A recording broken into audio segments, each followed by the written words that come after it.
আপনাদের পরশু থেকে চালু হচ্ছে এসআইআর, বলা হচ্ছে যে এসআইআর সম্পূর্ণ হলে এ রাজ্য থেকে তৃণমূল বিদায় নেবে, কি বলবেন? এসব যারা দিবা স্বপ্ন দেখে তারা বলছে, যারা দিবা স্বপ্ন দেখে, কারণ এসআইআর হলে বাদ চলে যাবে। এই যে এসছিল অনেকবার বলেছিল সপ্তাহবার 200 পার বলে টলে তো চলে গেল, বলো কি? তো তাই যা বলে যাচ্ছে কোনোটাই সেটা রূপ পাবে না, এটা ওরাও জানে।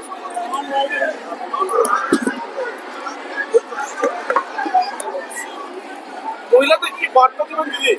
মহিলারা তাদের কাজ আপনারা তো দেখছেন, প্রত্যেকটি জেলায় এইভাবে কর্মী সভায় উচ্ছ্বাস আর উদ্দীপনা নিয়ে মহিলারা আসে এবং তারা তাদের কাজ জানে। সৈনিকের কাজ, সৈনিক জানে কিভাবে যুদ্ধে লড়াই করতে হয় এবং বিজয়ের পথটাকে সুনিশ্চিত করতে হয়। আমাদের মহিলারাও সেটাই করছে।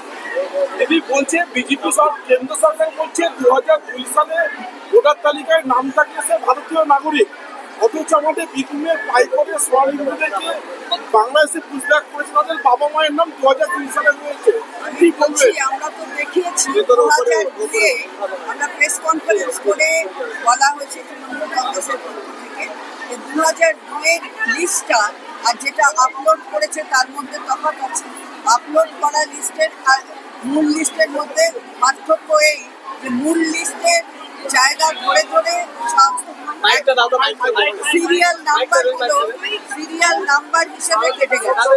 তো এতজন তো সিরিয়াল নাম্বার হিসেবে মারা যেতে পারে না, সেটা কাট করে পাবে। এখন যেটা আপলোড করেছে তার মধ্যে বিস্তর ফারাক 2002-এ।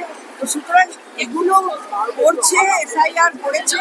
আমরা পরিষ্কার করে বলতে চাই যে একটা বৈধ ভোটারকেও আমরা অবৈধ ডিক্লেয়ার করতে দিদি 26-এর নির্বাচনে সোনালী বিবিরা কি এ রাজ্যে ভোটাধিকার প্রয়োগ করতে পারবে?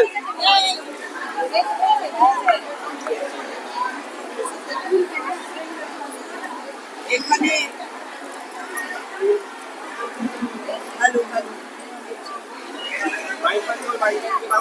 এখানে ভোট বলার পরেও সেই কাজটা করেনি, এখনো নিয়ে আসে।